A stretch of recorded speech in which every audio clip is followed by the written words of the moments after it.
Secunderabad parliamentary నియోజకవర్గం ఉంది. అంబర్పేట కానీ, సికింద్రాబాద్ అసెంబ్లీ కానీ, సనత్ నగర్ కానీ, ఈ వైపున ఖైరతాబాద్ కావచ్చు, జూబ్లీ హిల్స్ కావచ్చు, కార్వాన్ కావచ్చు, మరి అదేవిధంగా హిమాయత్ నగర్లో ఒక డివిజన్ కావచ్చు. దీన్ని ఆ రోజు నిజాం ప్రభుత్వం ఉన్నప్పుడు దీని హిస్టారికల్ బ్యాక్గ్రౌండ్తోని డిఫెన్స్ వాళ్ళ ఆదేశం మేరకు పెట్టినటువంటి పేరు అది. దాన్ని రూపుమాపే కుట్ర చేయడమే కాకుండా వారి ఇష్టానుసారం ఇక మా రాజ్యం ఉన్నది, మేము రాచరికం చేస్తాం, మా ఇష్టం ఉన్నట్టు చేస్తామంటే వదిలిపెట్టే సమస్యనే లేదు.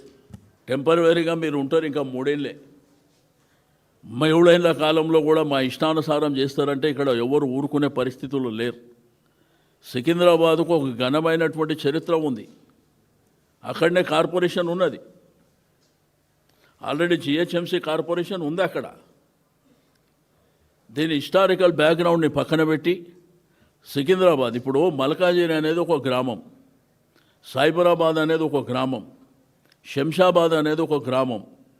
కాలక్రమేణా డెవలప్మెంట్ జరుపుకుంటూ పోయినాయి. ఆ ప్రాంతాలని ఇగ్నోర్ చేయమని మేము చెప్పాం.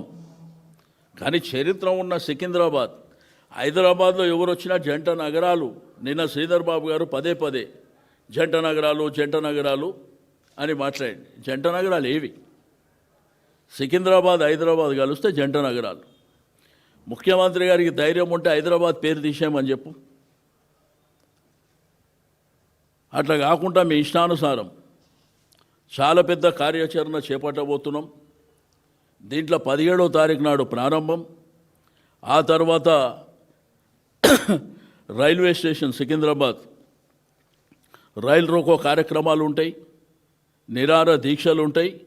అహింసా మార్గంలో అన్ని కార్యక్రమాలని మరి ప్రజలందరినీ, మేధావులని, ప్రజల్ని, విద్యార్థులని చైతన్యవంతం చేసి దీనికి ఒక రూపకల్పన చేస్తాం.